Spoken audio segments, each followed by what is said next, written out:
Is everybody here? Is everybody present? Can everyone hear me? Are we like here? Hey, Lana. Cindy. Gary Bushrod. Kim, what's going on, Kim? Erica's here. Brenda, North Carolina. Come on, Brenda. Edie's here. Hey, Ash. Shout out to Ashley Alexander, Ashley Lomax. Oh my God. So, bitch. We gonna wait for a few people to get in here, but I got to get myself together, sis. It's given. Niece. This was like on some this was like on some A Time to Kill shit, bitch. It was giving close your eyes and picture if she was white, bitch. I am now we supposed to read today, and I think I'm at least trying to cover chapter 12. But sis, bitch. First off, Christine Ford, bitch. I believe her. Okay? I believe this woman. Of course, she's a little nervous. Of course, I'd be nervous too, bitch. I get nervous talking to a goddamn knocker, let alone a whole judiciary and Senate committee. But I think, for the most part, she held her composure very, very well. Because I would have fell apart. I ain't even gonna lie. I don't even like testifying about parking tickets and shit or car accidents, let alone rehashing some shit from 82 or whatever year it was when shit went down with this ugly motherfucker. But more importantly, it was definitely, for me, it was a circus. That part we have to agree on. It was definitely a circus, sis. It was definitely a circus. I think what I liked about her is that she did as many facts as you can have about some shit like that. She did seem to have her shit together where she couldn't remember. She was honest about, and you gotta respect that. But my thing is this, and you can't be surprised by anything from people. Like, she could be lying. I personally don't think that's the case. Quite frankly. Now, whether the Dems are using this for political purposes, of course they're using it for political purposes, bitch. That's not a secret. I mean, the Republicans purposely did not even give Merrick Garland a hearing. They didn't even give Obama's pick a hearing. Donald Trump is getting ready to be able to pick. He already got one. He's getting ready to point two. This will be his second pick. And he only been in office, I think, 2 years, if that? So, of course, this is political. I mean, I wouldn't want somebody like that making decisions about my pussy if I was a woman. I'm just saying. Okay? Real talk. I mean, we went through this with Clarence Thomas and Anita Hill back in 91. For those of you not familiar, go ahead and research it. It's pretty much the same goddamn thing that's going on now. Motherfuckers ain't believe Anita Hill. They ain't believe the black lady. But then again, that was in 91 when Mike Tyson was fucking bitches up and people was paying it. Okay? So it's a different day. But I'm going to say this. What is interesting to me about this trial, not trial hearing, but it felt like a trial, bitch, didn't it? What is interesting to me is that there are 2 other picks that Donald Trump has next to Kavanaugh. If this man is having all of these issues, if this is causing this much of a problem, take his ass out and pick the other ones. You got 2 backups. Why sit and put us through this whole circus? So now I am questioning, why do you specifically want this man if you have 2 other candidates who may not have been the first choice, but have your agenda, because the president always appoints someone or nominates someone who has their agenda in mind. Just pick them. The way we done read these books and shit, Cabinet, we know how Donald Trump will fire a motherfucker in a minute, bitch. Okay? Why Kavanaugh? Okay? You know what I think it is, honestly? I think it's an issue with white men. I'm going to go on record and say that shit. Fuck it. I'm going to say this shit. Because in America, white men rule. And we're in a time where the rule of white men is being challenged, not only by people of color, but by women. White women as well as are challenging the rule of white men. Today you saw the unraveling of the white male power structure. And this is my personal fucking opinion. If you don't agree with me, then bitch, log off. Do what you gotta do. But I'm speaking my piece. It's my goddamn page. I'm gonna say what the fuck I want. Okay? But this is what you witnessing. Grassley is trash. Okay? Rude.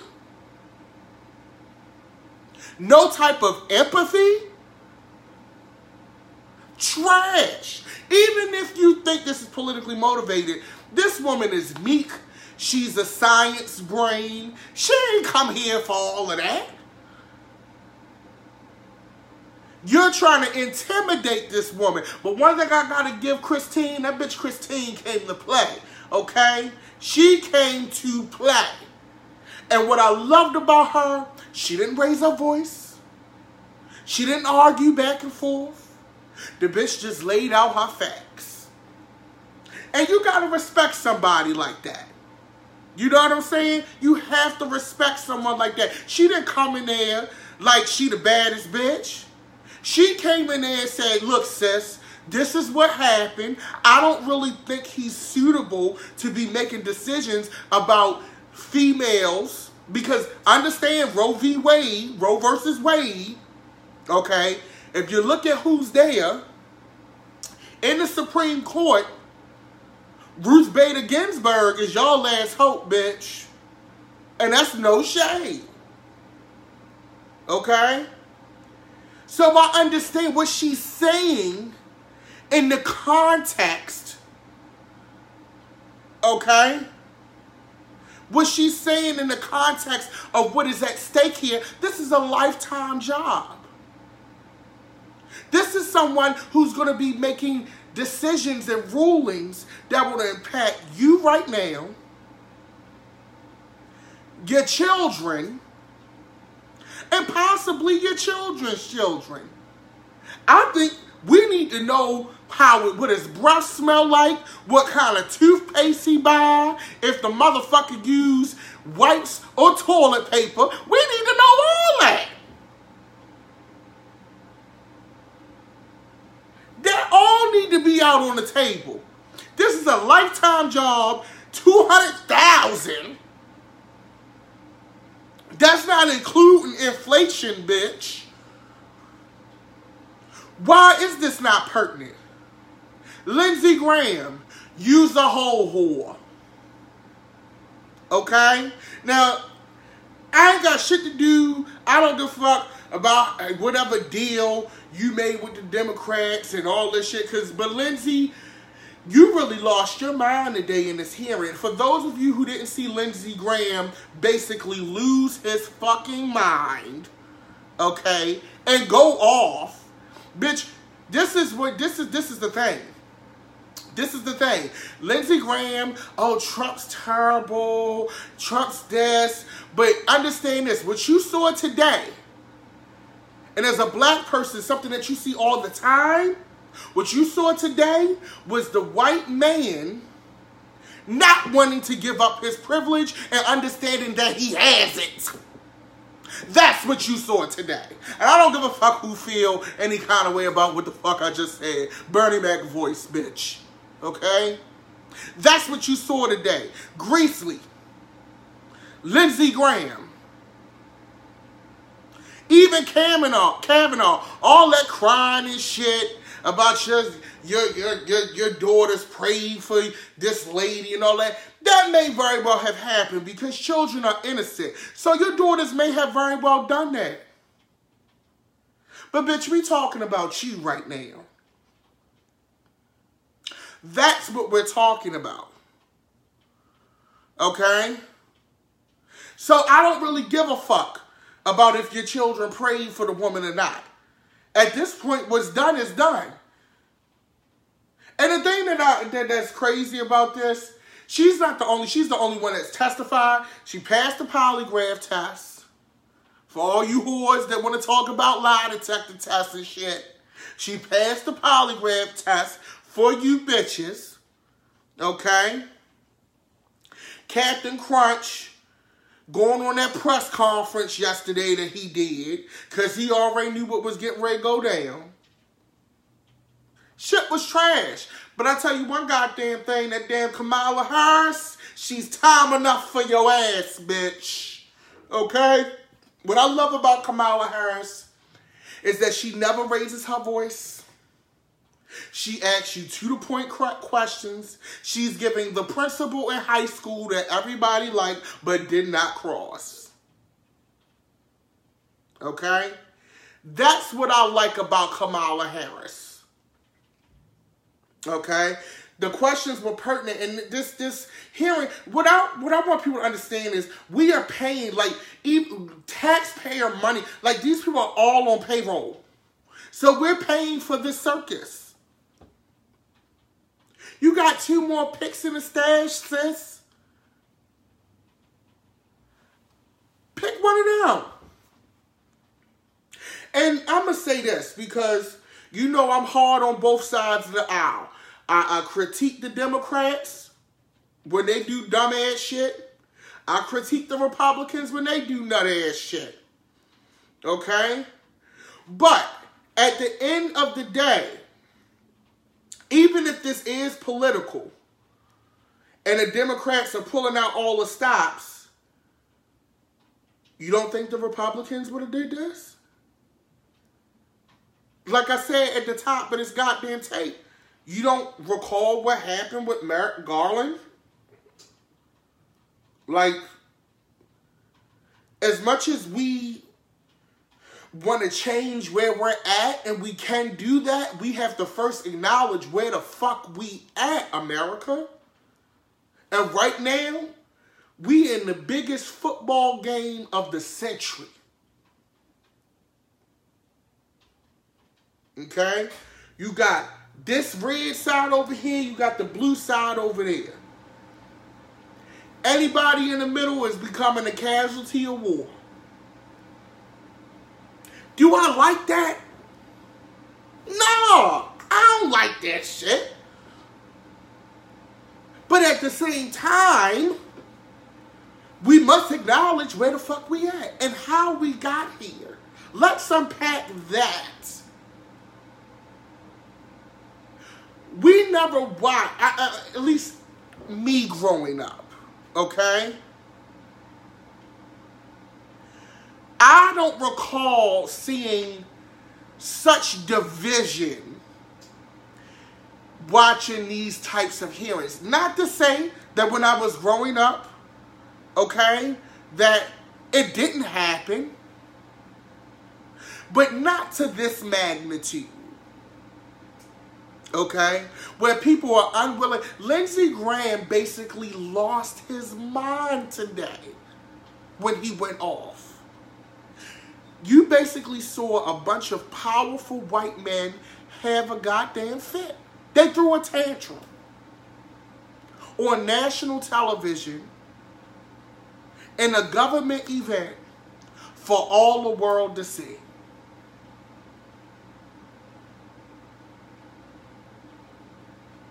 Okay? And somebody said it in the feed. People are inherently tribal. That's the bottom line. One thing that makes America great, I hate to say that, oh, I just cringed, is its ethnic diversity. It's one of our strengths, but it's also one of our weaknesses. Because when you bring divisive figures who make people become tribal, even if that wasn't their intention, boom.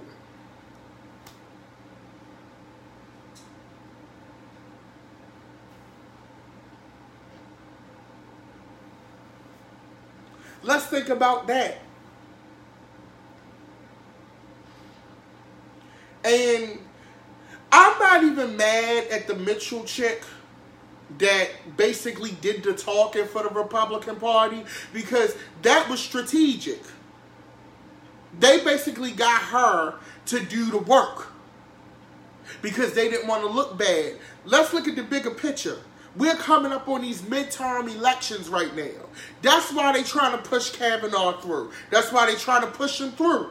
That's also why they had the Mitchell chick doing the questions. Because guess what's going to happen? If you see a senator in your state and you're on the fence about this senator, and we're in the midterm elections, and he says some shit that rubs you the wrong way when he's talking to Dr. Ford, you're liable to change your vote. And they know that the people who typically don't vote in midterm elections, I'm going to predict that this midterm election cycle is going to have one of the biggest turnouts for a midterm election in United States history. And you know why? Because the candidate that y'all dumbasses supported, even when you knew he was wrong, even when behind the scenes you didn't like him, and we know they didn't like him because we read this book, we read Omarosa's book, we watch the news, we know what happens. And I'm not saying these books are an authority. And by all means, do your own research, bitch. I'm not the end-all, be-all, never claim to be that. I'm just a motherfucker that reads. But we already know. You sat and backed someone who you knew was foul. But because you wanted to win so bad, you still backed them. Okay? So now, 2 years later, you have to pay the cost. And you realizing that cost is a little bit more heavy than what you're willing to pay. And the thing is this, we've already seen in some of these special elections how candidates that typically would not win are winning. Why? Because this last election scared the fuck out of people. What's going on is scaring the fuck out of people. We, as United States citizens, have never lived under this much of an erratic, even George, we thought shit was crazy when George Bush Jr., George W. was in office. We're like, oh my God, this is a mess. He makes him look like goddamn John, one of them goddamn saints. Even George Bush never had no crazy shit like this. Yeah, with the election, with the Florida shit in the balance, that was sketch.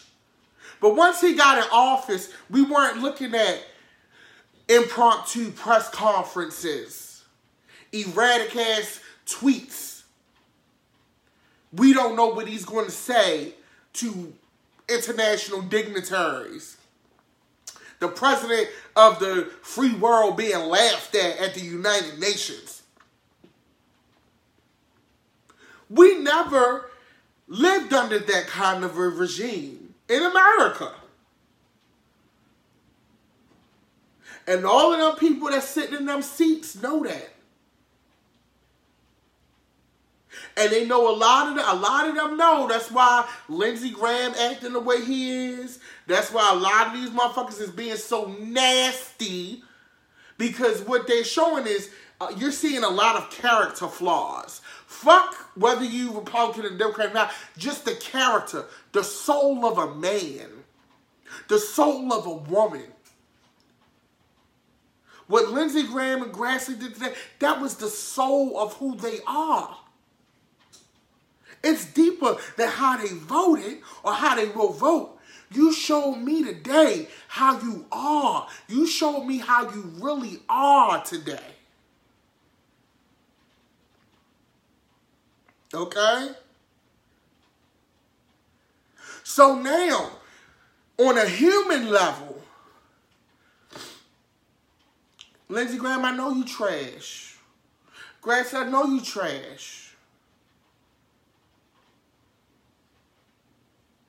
That lady's not stupid. She's not a gold digger looking for a come up.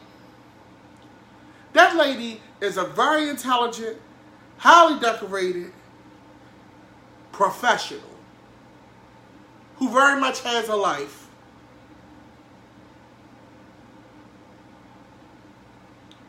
So I think in watching it felt like a trial, even though they say it's not a trial. And you know what it felt like? It felt like a trial for the victim.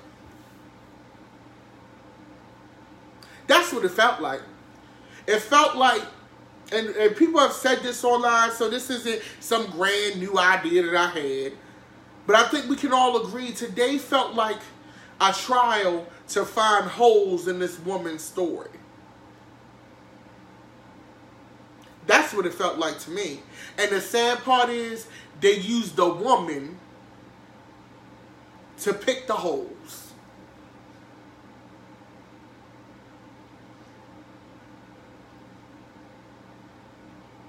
That's the crazy part.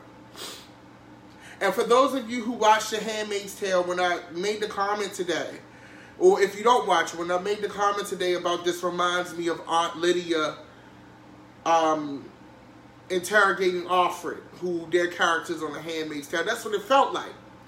You have this woman representing this entity who's really sketch and fucked up, who is ultimately, even though she's doing her job, which is why I have no beef with this Mitchell lady. I have no beef with her. She's doing her job.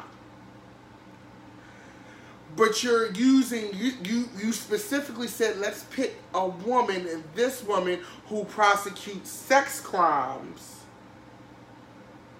to find holes in the story of this woman who is jeopardizing a Supreme Court pit who will make decisions about the bodies and women and the decisions that they can make with their own bodies.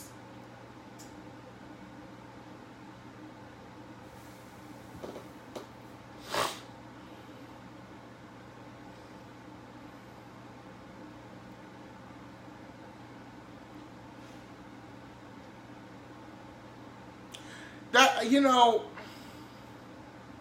we got a lot of soul searching to do as a country. We have a lot of soul searching to do as human beings. These last few years have opened wounds and scars in America that minorities chose to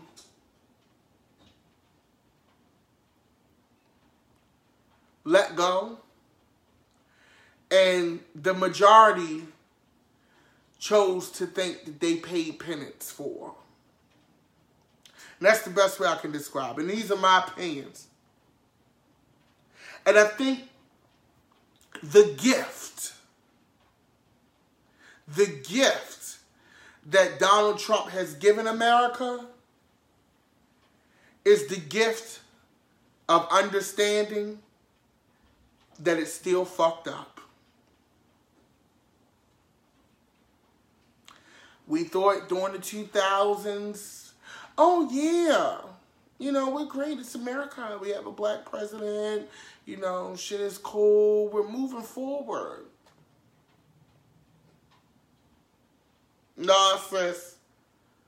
We still got a lot of work to do.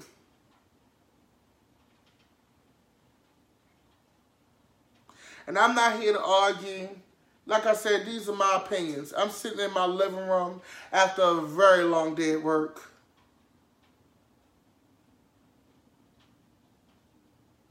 Speaking my piece. Because that's my right as an American citizen.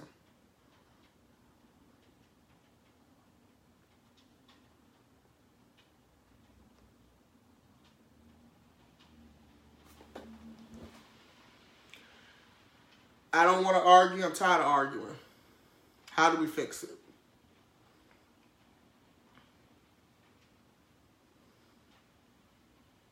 If you're not registered to vote, make sure you vote. You register. The deadline is approaching. If you don't know your deadline, Google it, bitch. It's too much resources out here now for you to not be knowing where you're supposed to vote, what the deadline is. It's a mouse click or a keyboard type away.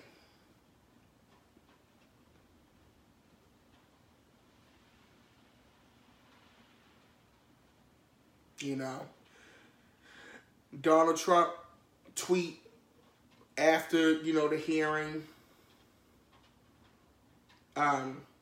It was a tip. At this point, I don't even entertain his tweets anymore. Because I already know what it's gonna give.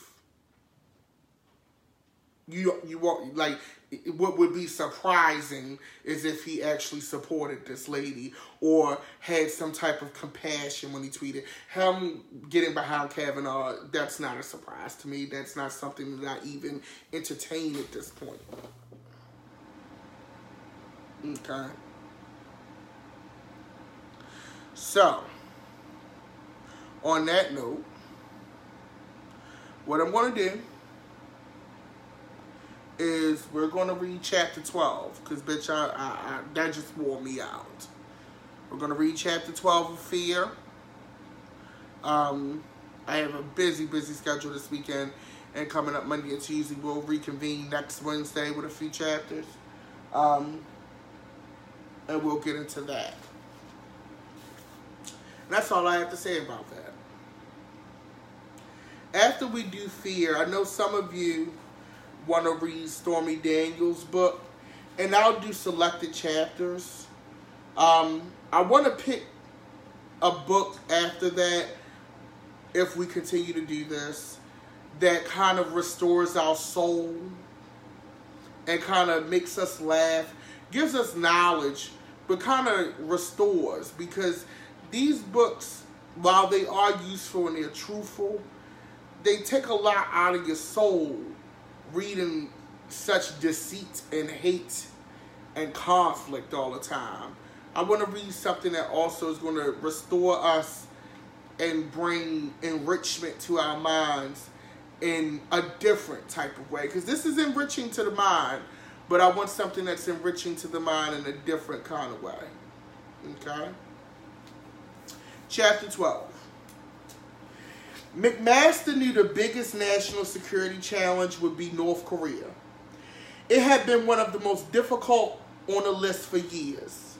6 months earlier, on September 9, 2016, President Obama had received unsettling news as he entered the final months of his 8 years. North Korea had detonated a nuclear weapon in an underground test, the 5th in a decade, and the largest. Seismic monitors had instantly revealed that the vibrations recorded were not caused by an earthquake. The 5.3 magnitude tremor had been instantaneous and had originated less than a mile within the Earth, measured precisely at the Punggye-ri test site of the 4 previous nuclear detonations. The estimated yield was equivalent to 10 kilotons of TNT, approaching the 15 kilotons of the 1945 Hiroshima bombing. So basically, North Korea, I'm getting ready to say North Carolina. North Korea is testing these bombs, detonating these bombs. We remember this going on. That's close to the size of Hiroshima, bitch. Okay? Dispelling any doubt, North Korea's 73-year-old female version of Walter Cronkite, Ri Chun-hee, appeared on state-controlled television to announce the test. She almost always appeared for the big moments, wearing pink and speaking in a gleeful, soaring voice. She told viewers that the regime had built a bigger, better, and more versatile bomb. The North's Nuclear Weapons Center said the new nuclear bomb could be mounted on a ballistic missile, a disturbing claim, although seriously doubted by U.S. intelligence. To compound the potential North Korean threat, 4 days earlier, the North Korea had launched 3 medium-range ballistic missiles that had flown 1,000 kilometers before dropping in the Sea of Japan, making South Korea and Japan reachable targets. These tests matched an earlier single 1,000-kilometer launch the month before. 3 was not a fluke. So basically, at this point, Kim Jong-un has these missiles. He can these bombs. He can attach to ballistic missiles to reach longer range that could touch South Korea and touch Japan. So this is some scary shit. Even with his intense desire to avoid a war, Obama decided the time had come to consider whether the North Korean nuclear threat could be eliminated in a surgical military strike. As he prepped to hand over the presidency, he knew he needed to address the North Korea mess head on. That successor, of course, will almost certainly be Hillary Clinton, or so he thought. He assured his aides in so many words that the American people would do the right thing and elect her. From the outset, President Obama had authorized several special access programs, the most classified and compartmented operations conducted by the military and intelligence to deter North Korean missiles. One program pinpointed cyber attacks on the command, control, telemetry, and guidance systems before or during the North Korean missile test launch. These high-risk cyber attacks had begun in his first year as president. Their success rate was mixed. Another highly secret operation focused on obtaining North Korean missiles, and a third enabled the United States to detect the North Korean missile launch in 7 seconds. Officials have asked that I not describe the details in order to protect national security operations deemed vital to the interest to the United States. So wait a minute. This shit he talking about, he got from like the people that actually do this. That's crazy. The North Korean threat had not been diminished. And in September 2016, Obama posed a sensitive question to his National Security Council.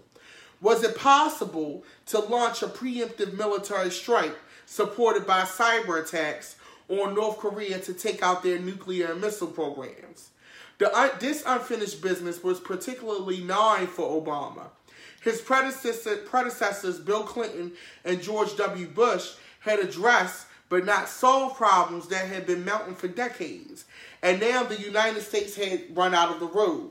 The Hermit Kingdom was creating a force that could extend the arc of potential devastating nuclear destruction to the homeland.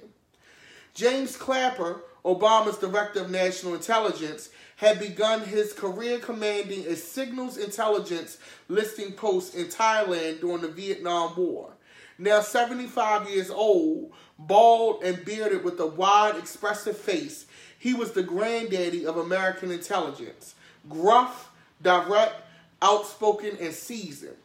What I like about this book, as we've been reading this book cabinet, is I like how he always notes the age of these people. And what I'm finding common, what I find that's common here, commonality, is that all of these people are old as fuck. No shade. We have people making decisions who are old and no matter how much information you're updated with, when you've been on this earth for a while, you start to get set in your ways. You always think your way is better, and sometimes you may not be always receptive to new ideas. Not saying that all older people are like that, but let's be real. We all have worked at jobs where shit has been done a certain kind of way for forever, and you come in there and you're like, no, sis, why is y'all doing that? Like, we got computers now, but they're like, no, we still gonna keep using these typewriters. Like, that shit still applies in government too. Clapper rang the bell loud and clear with Obama. The reporting showed that the new North Korean weapon systems would work in some form. But what threat did they pose? To South Korea, Japan, the United States? How immediate? Was the North just looking for a bargaining chip? The intelligence assessment showed an increasing level of effort, strongly suggesting that Kim Jong-un was building a fighting force of nuclear weapons, or at least he wanted to make it appear that way. Despite the public cartoon that cast him as an unstable madman, sensitive intelligence reporting showed that Kim, now aged 34, so Kim Jong-un is like young, like he was born in the 80s. I mean, I knew he was young, but like reading it in print makes it different, which is also probably why North Korea's nuclear capability and them being able to develop these weapons that can reach farther is also, I have to attribute that too to his age, because he has younger ideas that maybe his daddy or his predecessors didn't have. Now aged 34, Kim was a much more effective leader of the North's nuclear weapons and missiles programs than his father, Kim Jong II, who had ruled for 17 years from 1994 to 2011. The elder Kim had dealt with weapons test failures by ordering the death of the responsible scientists and officials. They were shot. The younger Kim accepted failures in tests, apparently absorbing the practical lesson. Failure is inevitable on the road to success. Under Kim Jong-un, the scientists lived to learn from their mistakes, and the weapons programs improved. So, just like I was just saying, so his father was like, oh, bitch, this shit ain't work, kill his ass. Kim Jong-un like, nah, he finessing the situation. Go ahead and find out why this shit ain't worked the first time, and let's fix it and keep working on it. So he's not a damn dummy, okay?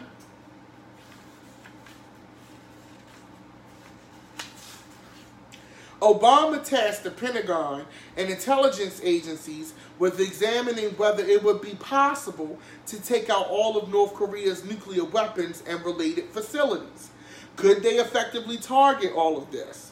They would need to update the satellite signals and human intelligence. So much was not known or certain. Pakistan, which had nuclear weapons since '98, had miniaturized their nukes and put them in mines and artillery shells. Did North Korea have that capability? Current intelligence assessments could not answer definitively. The intelligence assessment also showed that a U.S. attack could not wipe out everything the North had. There would be lost targets because they did not know about them, and partial destruction of other targets. The Greater Seoul megalopolis was home to approximately 10 million people and went right up to the 2.5-mile wide demilitarized zone, the DMZ, that divides North Korea and South Korea. So it goes up to that dividing line between North and South Korea. That's called the DMZ. And if you ever seen James Bond, Die Another Day, it's like a whole storyline about that. Check it out. I mean, if you want to get like, you know, like that. I mean, I'm not saying that's a scientific, but bitch, you know what the fuck I'm talking about. Now, in exercises, the North Koreans wheeled the artillery out, practiced shooting, and went back into the caves. This was called shoot and scoop. Could a U.S. attack deal with so many weapons? After a month of study, U.S. intelligence and the Pentagon formally reported to Obama that perhaps 85% of all known nuclear weapons and nuclear weapons facilities could be attacked and destroyed, and that was only the identified ones. Clapper believed the projected success rate would have to be perfect. A single North Korean nuclear weapon detonated in response could mean tens of thousands of casualties in South Korea. Any U.S. attack could also trigger the North's potentially devastating artillery, other conventional weapons, and a ground army of at least 200,000 and many more volunteers. The Pentagon reported that the only way to locate and destroy with complete certainty all components of North Korea's nuclear program was through a ground invasion. A ground invasion would trigger a North Korean response, likely with a nuclear weapon. That was unthinkable to Obama. In his Nobel Peace Prize acceptance speech in 2009, he said, "War promises human tragedy, and war at some level is an expression of human folly." Frustrated and exasperated, he rejected a preemptive strike. It was folly. So for those of you who don't know, Obama is not and has never been a big fan of boots on the ground. He's Mother Drone. He lives for an airstrike. He lives for a drone moment. He lives for not losing as much lives as possible. That is Mother Drone. Or he was Mother Drone, bitch. Informal back-channel diplomacy between the United States and North Korea continued. Former U.S. government officials met with current North Korean officials to keep a dialogue open. These were most often called Track 1.5 meetings. Government-to-government meetings were called Track 1. If both sides were non-government or formal officials, these meetings were called Track 2. We're has-beens, but they're not, in the words of one former U.S. official. Okay? One meeting had been held recently in Kuala Lumpur, Malaysia, with the Vice Foreign Minister of North Korea. Former U.S. negotiator Robert Gallucci said the North Koreans warned him at this meeting. They will always be a nuclear weapon state. Okay, so basically they had a bunch of meetings to see how they can make it work. Trump had a history of public statements about North Korea dating back to October 1999. "I would negotiate like crazy," Trump said. In a 2016 campaign speech, he said, "President Obama watches helplessly as North Korea increases its aggression and expands even further with its nuclear reach." In May of 2016, he told Reuters, "I would have no problem speaking to Kim Jong-un." As president in 2017, he called Kim a smart cookie. Without a tenable military option, D&I Clapper thought the U.S. needed to be more realistic. In November 2014, he had gone to North Korea to retrieve 2 U.S. citizens who had been taken prisoner.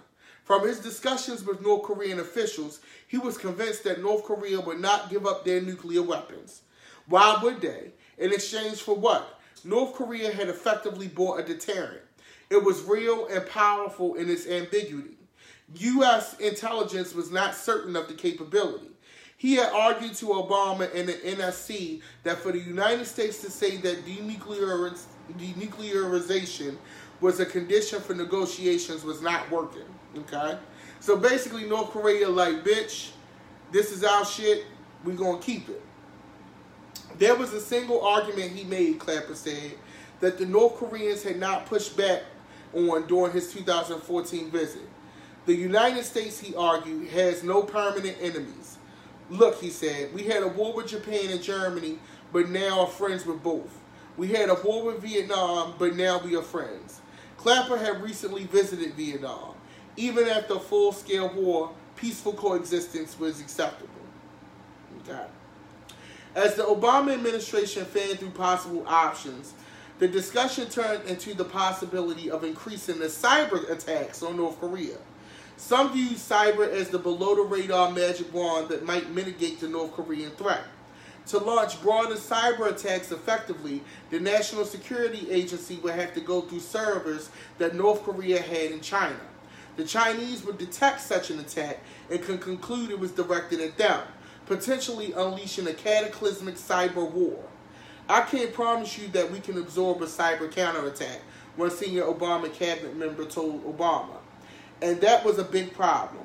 The use of cyber could trigger escalation and set off a round of attacks and counterattacks that could cripple the internet, financial systems like banking and credit cards, power grids, news, and other communication systems, potentially bringing the American or even the world economy to its knees.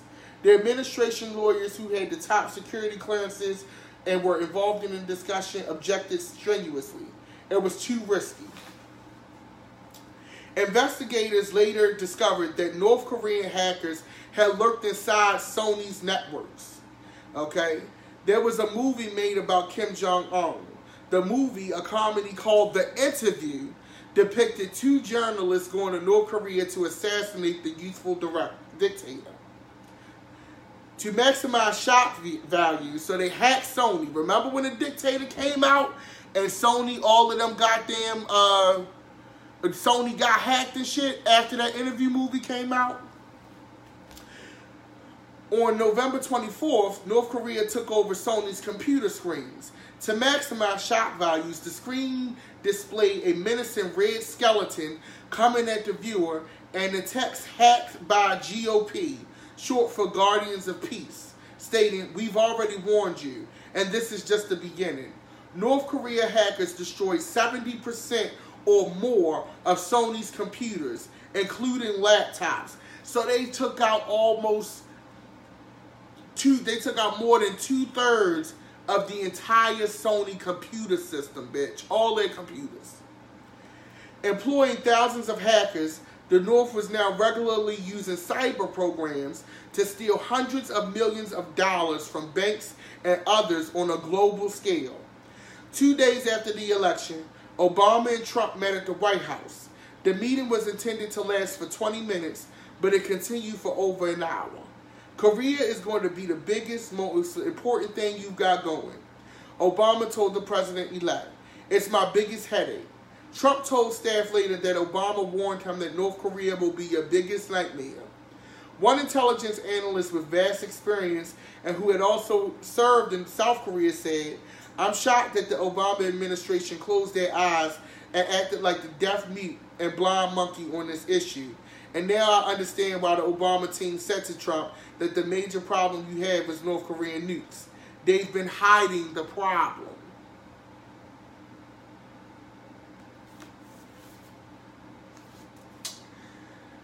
So let's unpack this. So you know Trump met with Kim Jong-un.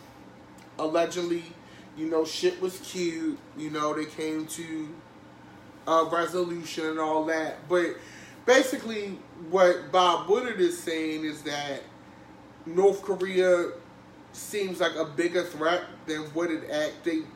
Now we understand this shit, but they're a bigger threat because of the cyber shit. Like, yeah, they got the nukes, and that's a whole nother can of worms. But their cyber, like, they took out 70% of Sony's computers, 70% of the entire company's computers, because they made a movie about Kim Jong-un. That should make you think right there, sis. But it's been a long day. We'll reconvene next week, next Wednesday, and really unpack all of this, our next chapters. Hopefully nothing crazy comes on. We might can visit the Stormy Daniels book. I don't know. But I hope you guys have a great evening. For those of you in Baltimore, it's raining. It's like 60 degrees outside. It's giving cute Netflix and chill. Y'all have a good evening. Don't forget to follow me on Instagram at GODDM. Y'all be blessed. Peace and love. And I'm out.